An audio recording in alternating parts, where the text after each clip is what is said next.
বেগম খালেদা জিয়ার শারীরিক অবস্থা আগের মতো স্থিতিশীল, ঠিকমতো চিকিৎসা নিতে পারছেন, জানিয়েছেন ডাক্তার জাহিদ। জুলাই হত্যায় ওবায়দুল কাদের সহ 7 জনের বিরুদ্ধে অভিযোগ আমলে নিয়ে গ্রেফতারি পরোয়ানা। গুমের মামলায় শেখ হাসিনার বিরুদ্ধে অভিযোগ গঠনের আদেশ আজ। ন্যায় বিচারের শেষ আশ্রয়স্থল সুপ্রিম কোর্ট, বিদায় সংবর্ধনায় বলেছেন প্রধান বিচারপতি। সাংবিধানিক সহ বহু মামলা নিষ্পত্তি করেছেন তিনি, আইনজীবীদের প্রতিক্রিয়া। রাজধানীর জিগাতলা ছাত্রীবাস থেকে জান্নাতারা রুমি নামে এনসিপি নেত্রী ঝুলন্ত মরদেহ উদ্ধার, আত্মহত্যা ধারণা পুলিশের।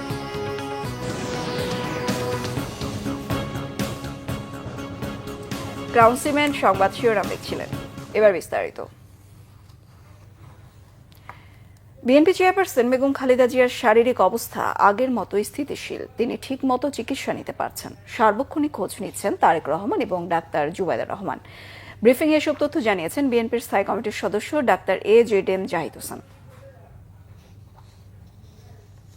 উনি আলহামদুলিল্লাহ এখন পর্যন্ত চিকিৎসকদের পরামর্শ মোতাবেক যে চিকিৎসা ওনাকে দেওয়া হচ্ছে সেই চিকিৎসা উনি ঠিকমতো গ্রহণ করতে পারছেন এবং ওনার শারীরিক অবস্থা গত কয়েকদিন পূর্বেও যে অবস্থায় ছিল আলহামদুলিল্লাহ উনি সেটি মেনটেন করে যাচ্ছেন। সেজন্যই চিকিৎসক সহ ওনার সাথে সম্পৃক্ত সবাই, আমরা যারা এই হসপিটালের চিকিৎসকরা সহ সবাই অত্যন্ত আশাবাদী যে ইনশাআল্লাহ দেশনেত্রী বেগম খালেদা জিয়া ধীরে ধীরে সুস্থ হয়ে যাবেন। তারপরেও মনে রাখতে হবে ওনার যে অসুস্থতা এবং ওনার যে বয়সের চেয়ে বেশি ওনার যে অসুস্থতা এবং ওনাকে পরিকল্পিতভাবে যেরকম অসুস্থ অবস্থার মধ্যে বিগত সময়ে ঠেলে দেওয়া হয়েছে, চিকিৎসা যথাযথভাবে দেওয়া যায়নি অথবা দিতে দেওয়া হয়নি, সেই কারণেই ওনার শারীরিক জটিলতা মারাত্মক রকম বেড়ে গিয়েছিল। সেই জন্যই এবার উনি বেশ কঠিন সময় পার করছেন। কাজেই এই বিষয়ে আমি শুধু আপনাদেরকে এইটুকু অবহিত করতে চাই, দলের ভারপ্রাপ্ত চেয়ারম্যান জনাব তারেক রহমান, ওনার সহধর্মিণী ডাক্তার জুবাইদা রহমান সবসময়ই ওনার চিকিৎসার ব্যাপারে সার্বক্ষণিকভাবে তদারকি করছেন। বিএনপি চেয়ারপারসন বেগম খালেদা জিয়ার শারীরিক অবস্থা ও চিকিৎসার খবর সংগ্রহে রাজধানীর এভার কেয়ার হাসপাতালে এই মুহূর্তে রয়েছেন সহকর্মী মামুন আবদুল্লাহ, যুক্ত হচ্ছে তার সঙ্গে। মামুন, বিএনপি চেয়ারপারসনের স্বাস্থ্যের অবস্থা সম্পর্কে আর কি তথ্য আপনি জানতে পেরেছেন, বিস্তারিত জানাবেন। বিপাশা, আপনি জানেন যে সেই 23 নভেম্বর এভারকেয়ার হসপিটালে ভর্তি হয়েছিলেন বেগম খালেদা জিয়া। তারপরে 27 নভেম্বর থেকে তিনি সিসিইউতে অবস্থান করছেন, অর্থাৎ করোনারি কেয়ার ইউনিটে তিনি অবস্থান করছেন এবং তার স্বাস্থ্যের খোঁজ খবর জানাতে মাঝে মাঝেই গত বুধবারে একবার ডাক্তার জাহিদ আমাদেরকে ব্রিফ করেছিলেন, তার আগে শনিবারে ব্রিফ করেছিলেন, আর আজকে ব্রিফ করলেন 9তম দিনে। আজকে তিনি আরো যেগুলো জানিয়েছেন সেটি হচ্ছে বেগম খালেদা জিয়া মোটামুটি এখন তিনি বিভিন্ন চিকিৎসকের যে চিকিৎসা সেই চিকিৎসাগুলো গ্রহণ করতে পারছেন এবং ডাক্তাররা যে ধরনের আসলে ঔষধ তাকে প্রয়োগ করছেন সেগুলো তিনি গ্রহণ করতে পারছেন। তিনি একটি কথা বারবারই বলেছেন যে আসলে তাকে এই বয়োবৃদ্ধ বয়সে 81 বছর বয়সে তার যে চিকিৎসা নেওয়ার কথা ছিল, তিনি যে ধরনের জটিল রোগে আক্রান্ত ছিলেন, কিন্তু বিগত স্বৈরাচার সরকার আসলে তাকে সে ধরনের চিকিৎসা নিতে দেয়নি বিধায় তার এই শারীরিক জটিলতা কিন্তু আরো বেড়েছে বলে ডাক্তার জাহিদ বারবারই আমাদেরকে বলার চেষ্টা করছিলেন এবং তিনি বলছেন যদি এ ধরনের চিকিৎসা যদি গ্রহণ করতে পারে কন্টিনিউ, তাহলে তিনি ধীরে ধীরে স্বাভাবিক অবস্থায় চলে আসবেন বলে আশাবাদ ব্যক্ত করেছেন। একই সাথে তারা বলছেন যে তিনি যেহেতু অনেক অনেক বয়স একটা বিষয় আছে, বয়স বিবেচনায় তার স্বাস্থ্যের অবস্থা আসলে ঠিক অনেকটা জটিল হয়ে গেছে। সবকিছু মিলে আসলে বলা চলে যে তার স্বাস্থ্যের সবশেষ যে অবস্থা সেটি হচ্ছে তিনি স্থিতিশীল রয়েছেন, অপরিবর্তিত রয়েছেন এবং চিকিৎসকরা যে চিকিৎসা দিচ্ছেন সেটি তিনি গ্রহণ করতে পারছেন। বিপাশা, এই ছিল আমার কাছে এভারকেয়ার হসপিটাল থেকে বেগম খালেদা জিয়ার চিকিৎসার সবশেষ খবর। মামুন, ধন্যবাদ আপনাকে। দর্শক, এই মুহূর্তে গুলশানে বিএনপি চেয়ারপারসনের অফিসে প্রার্থীদের সাথে মতবিনিময় চলছে। সেখানে রয়েছেন আমাদের সহকর্মী নাবিল জাহাঙ্গীর, যোগ দিচ্ছি তার সাথে। নাবিল, মতবিনিময় সভায় কতজন প্রার্থী উপস্থিত আছেন সে ব্যাপারে আপনি কি জানতে পেরেছেন, আর কি নিয়ে আলোচনা চলছে সে ব্যাপারেও বিস্তারিত বলবেন। বিপাশা, আপনি যেমনটা বলছিলেন, বিএনপির যারা মনোনীত প্রার্থী রয়েছেন তাদের সাথে কিন্তু আজকে এখানে আসলে মিটিং চলছে এবং বিএনপির ভারপ্রাপ্ত চেয়ারম্যান তারেক রহমান তিনি কিন্তু ভার্চুয়ালি যুক্ত হয়ে তাদেরকে বিভিন্ন ধরনের দিক নির্দেশনা দিচ্ছেন। গতকালকে কিন্তু 100 জন প্রার্থীর সাথে এই মিটিং হয়েছে এবং আজকেও কিন্তু 100 জন প্রার্থীর সাথে তার এই বৈঠক চলবে এবং আগামীকাল বাকি যারা রয়েছেন তাদের সাথে বৈঠক হবে এবং আগামীকাল কিন্তু যারা যুগপৎ আন্দোলনে ছিলেন সেই সকল দলগুলো যারা সব প্রার্থী সেই বিষয়েও তাদের সাথে বৈঠক হবে এবং সেক্ষেত্রে নিশ্চয়ই তাদের সাথেও তিনি কথা বলবেন। এবং আজকে আমরা আসলে যেটি জানতে পেরেছি, এখানে বৈঠকে মূলত সামনে নির্বাচন নিয়ে বিভিন্ন ধরনের দিক নির্দেশনা দেওয়া হচ্ছে, তারা কিভাবে নির্বাচনে অংশ নেবেন, কিভাবে প্রচারণা চালাবেন। যেহেতু এই নির্বাচনে আসলে অনেকটাই ভিন্ন রকম একটি নির্বাচন, তারেক রহমানও বারবার বলছেন যে অনেক প্রতিযোগিতামূলক একটি নির্বাচন, সেই সাথে এই নির্বাচনে প্রচুর নতুন ভোটার রয়েছেন, জেনজি ভোটার রয়েছেন, সব মিলিয়ে এক ধরনের দিক নির্দেশনা তিনি দিচ্ছেন যাতে প্রার্থীরা সাধারণ মানুষের কাছে পৌঁছাতে পারে এবং প্রচারণা যাতে পুরোদমে শুরু করতে পারে। বিপাশা। নাবিল, ধন্যবাদ আপনাকে। দর্শক, গুলশান বিএনপি চেয়ারপারসনের অফিসের সামনে থেকে যুক্ত হয়েছিল সহকর্মী নাবিল জাহাঙ্গীর। জুলাই গণঅভ্যুত্থানে মানবতা বিরোধী অপরাধের দায়ে ওবায়দুল কাদের সহ 7 জনের বিরুদ্ধে গ্রেফতারি পরোয়ানা জারি করেছে আন্তর্জাতিক অপরাধ ট্রাইব্যুনাল 2। আজ তাদের বিরুদ্ধে অভিযোগ আমলে নিয়ে আদেশ জারি করেন বিচারপতি নজরুল ইসলাম চৌধুরীর নেতৃত্বাধীন ট্রাইব্যুনাল 2 এর 3 সদস্যের বিচারিক প্যানেল। এদিন জুলাই গণঅভ্যুত্থানে ছাত্র জনতার আন্দোলন দমনে অভিযুক্তদের বিরুদ্ধে হত্যা, ষড়যন্ত্র, নির্যাতনের পটভূমি ট্রাইব্যুনালে তুলে ধরেন প্রসিকিউশন। আগামী 29 ডিসেম্বর তাদের গ্রেফতার করে ট্রাইব্যুনালে হাজির করার নির্দেশনা দেয় আইনশৃঙ্খলা বাহিনীকে। তাদের বিরুদ্ধে গণহত্যার পরিকল্পনা, নির্দেশ বাস্তবায়ন সহ পুলিশের পাশাপাশি নিজেদের সরাসরি অংশগ্রহণের প্রমাণ পায় প্রসিকিউশন।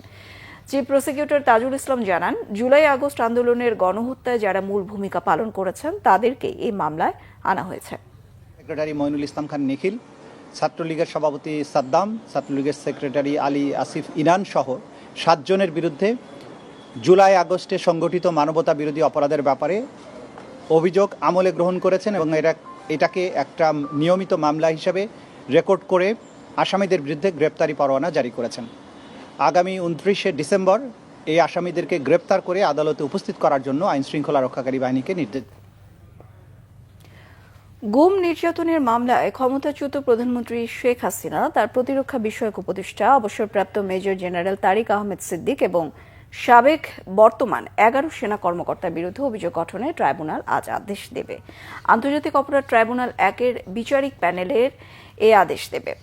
গত 7 ডিসেম্বর রাষ্ট্রপক্ষ অভিযোগ গঠনের শুনানি করে। মামলায় সুনির্দিষ্ট 5টি অভিযোগ আনা হয়। শুনানিতে রাষ্ট্রপক্ষ জানায়, জিআইসি সেলে শত শত মানুষকে বন্দী করে নির্যাতন করা হয়। আব্দুল্লাহিল আমান আজমি, মাইকেল চাকমা সহ 26 জন নির্যাতনের পর মুক্তি পান। সকল গুমের নির্দেশনা দিতেন শেখ হাসিনা, তা সেনা কর্মকর্তাদের দিয়ে বাস্তবায়ন করতেন তারিক আহমেদ সিদ্দিক। পরে শেখ হাসিনা সহ বাকি আসামিদের অভিযোগ থেকে অব্যাহতি চেয়ে শুনানি করেন তাদের আইনজীবীরা।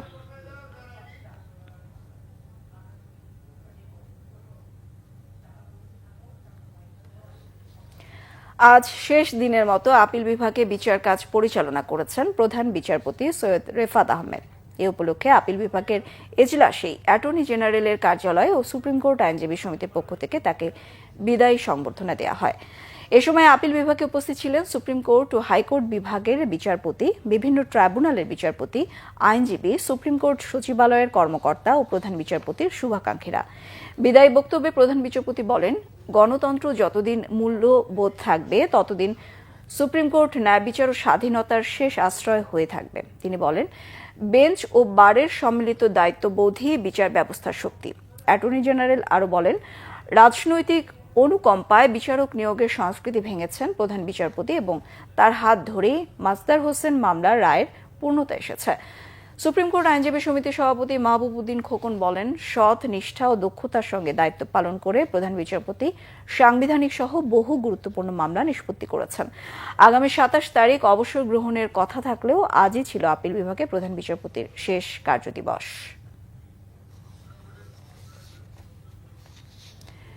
নির্বাচন কমিশনের মাসিক সভা চলছে। সভায় নেতৃত্ব দিচ্ছেন ইসি সচিব আক্তার আহমেদ। দর্শক এই মুহূর্তে সেখানে আছেন বিশেষ প্রতিনিধি মিরাজ হোসেন গাজী, যুক্ত হচ্ছি তার সঙ্গে। মিরাজ, ইসির বৈঠকের ব্যাপারে কি তথ্য আছে, আর পোস্টাল বোর্ডের কতজন নিবন্ধন হয়েছে সে ব্যাপারেও আমাদের বিস্তারিত জানাবেন।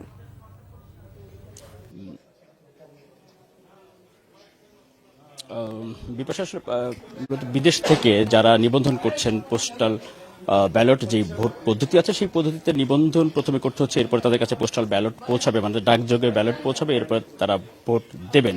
মানে প্রবাসীদের জন্য মূলত এটি। একই সাথে দেশে যারা থেকে নির্বাচনী দায়িত্ব পালন করবেন কিন্তু অন্য এলাকায় থাকবেন তারাও পোস্টাল পদ্ধতিতে তারাও ভোট দিতে পারছেন। তবে প্রবাস থেকে বা বিদেশ থেকে যারা ভোট দেবেন তাদের নিবন্ধন কার্যক্রমে 18 ডিসেম্বর প্রথমে ছিল, পরবর্তী সেটি 25 ডিসেম্বর পর্যন্ত সেটি সময় বাড়ানো হয়েছে। এবং এখন পর্যন্ত যেহেতু সৌদি আরব হচ্ছে আমাদের সবচেয়ে বেশি বাংলাদেশি কর্মী বা প্রবাসী আছে সৌদি আরবে, সেই হিসাবে সৌদি আরবে এখন পর্যন্ত সবচেয়ে বেশি নিবন্ধন করেছেন 1,22,799 জন আজকে পর্যন্ত নিবন্ধন করেছেন। এবং সেখানে অপেক্ষমান আছেন যদিও আরো প্রায় 143 জনের মতো। এরপরে অবস্থান আসলে মালয়েশিয়া, যেহেতু এরপরে আমাদের বড় শ্রমবাজার, তবে মালয়েশিয়াতে 31,650 জন এখন পর্যন্ত নিবন্ধন করেছেন। কাতারে হচ্ছে 44,000-এর মতো, ওমানে 33,000-এর মতো নিবন্ধন করেছেন। যুক্তরাজ্য যদিও আমাদের সেখানে প্রবাসী বাংলাদেশিরা আছেন, তবে প্রবাসী কর্মীর সংখ্যা যদিও সেখানে কম, তবে সেখানে নিবন্ধন বাংলাদেশির সংখ্যার সাথে নিবন্ধনের সংখ্যাটিও কিন্তু সেখানে তুলনামূলক বেশি বলা যায়। যুক্তরাষ্ট্রে 23,000-এর মতো এবং যুক্তরাজ্যে 17,090 জন এখন পর্যন্ত নিবন্ধন করেছেন। 25 ডিসেম্বর পর্যন্ত যেহেতু নিবন্ধনের সময়সীমা বাড়ানো হয়েছে এবং সংযুক্ত আরব আমিরাতে 24,000-এর মতো এখন পর্যন্ত নিবন্ধন করেছেন। প্রবাসীদের জন্য এবার একটু বলা চলে যে বড় পরিসরে বা একটু আয়োজনটাও বড়, নির্বাচন কমিশনের প্রস্তুতিও বেশ তাদেরকে ভোটার করার জন্য এবং অন্তর্বর্তীকালীন সরকারের পক্ষ থেকেও প্রবাসীদের ভোটের অধিকারটি নিশ্চিত করার জন্য তারাও আগ্রহ রয়েছে ব্যাপক। তবে একটি বিষয় হচ্ছে যে সৌদি আরব সহ বড় যে দেশগুলো, যেসব দেশে বেশি সংখ্যক প্রবাসী রয়েছে, সেখানে প্রত্যন্ত অঞ্চলগুলোতে যারা রয়েছেন তাদের নিবন্ধনের সংখ্যা কিন্তু সেইভাবে তারা নিবন্ধনের সাড়া দিতে পারছেন না। যেমন সৌদি আরবে 1,22,000 এখন পর্যন্ত, সেখানে আমাদের প্রায় 35-37,000-এর মতো এখন পর্যন্ত বাংলাদেশিরা গিয়েছেন। সেই হিসেবে বলা চলে যে সৌদি আরবে মানে প্রত্যাশিত নিবন্ধন এখন পর্যন্ত কিন্তু সেভাবে তারা করতে পারেননি, বিশেষ করে প্রত্যন্ত অঞ্চলে যেহেতু দূর দূরান্ত অনেকেই থাকেন। তারপরে যে বাকি সময় আছে 25 ডিসেম্বর পর্যন্ত নিবন্ধন করতে পারবেন প্রবাসী বাংলাদেশিরা। বিপাশা। মিরাজ, ধন্যবাদ আপনাকে। দর্শন ইলেকশন কমিশন থেকে যুক্ত হয়েছিলেন সহকর্মী মিরাজ হোসেন গাজী। রাজধানীর হাজারীবাগের জিগাদোলা কাঁচাবাজার সংলগ্ন একটি ছাত্রীবাস থেকে জান্নাতারা রুমি নামে এক শিক্ষার্থীর ঝুলন্ত মরদেহ উদ্ধার করেছে পুলিশ। আজ সকালে ছাত্রীবাস থেকে ওই শিক্ষার্থীর মরদেহ উদ্ধার করে ময়নাতদন্তের জন্য ঢাকা মেডিকেল কলেজ হাসপাতালের মর্গে পাঠানো হয়। পুলিশ জানায়, জান্নাতারা রুমি নওগাঁ জেলার পত্নীতলা উপজেলার নাজিরপুর থানার মোহাম্মদ জাকির হোসেনের মেয়ে। জান্নাতারা এনসিপির ধানমন্ডি থানা কমিটির যুগ্ম সমন্বয়কারী। চলতি বছরের 6 নভেম্বর এই কমিটি ঘোষণা করা হয়। প্রাথমিকভাবে পুলিশ বলছে রুমি আত্মহত্যা করেছে। পারিবারিকভাবে মানসিক চাপে থাকার কথা জানায় পুলিশ।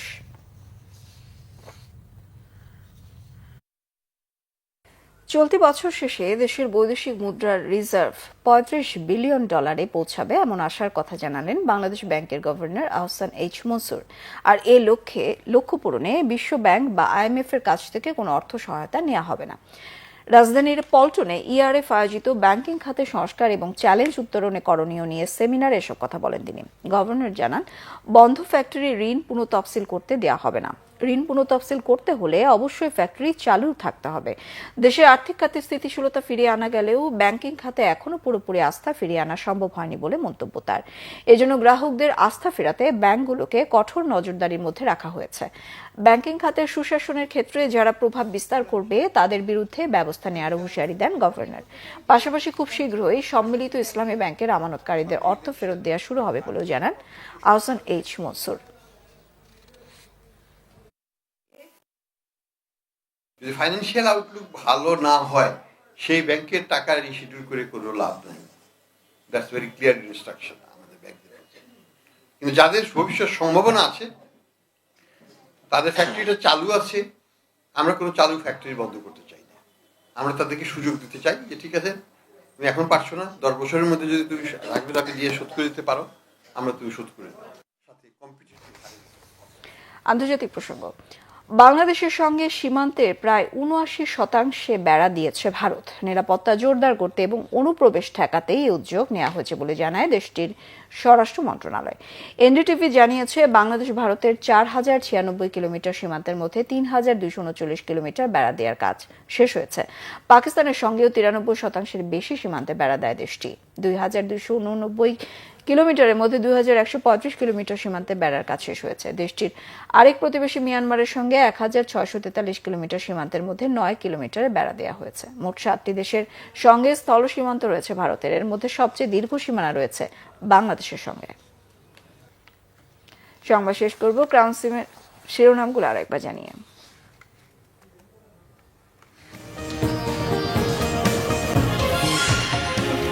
বেগম খালেদা জিয়ার অবস্থা আগের মতো স্থিতিশীল, ঠিকমতো চিকিৎসা নিতে পারছেন, জানিয়েছেন ডাক্তার জাহিদ। জুলাই হত্যায় ওবায়দুল কাদের সহ 7 জনের বিরুদ্ধে অভিযোগ আমলে নিয়ে গ্রেফতারি পরোয়ানা। গুমের মামলায় শেখ হাসিনার বিরুদ্ধে বিচার শুরু। ন্যায় বিচারের শেষ আশ্রয়স্থল সুপ্রিম কোর্ট, বিদায় সংবর্ধনায় বলেছেন প্রধান বিচারপতি। সাংবিধানিক সহ বহু মামলা নিষ্পত্তি করেছেন তিনি। আইনজীবীদের প্রতিক্রিয়া। রাজধানীর জিগাতলা ছাত্রীবাস থেকে জান্নাতারা রুমি নামে এনসিপি নেত্রীর ঝুলন্ত মরদেহ উদ্ধার। আত্মহত্যা ধারণা পুলিশের।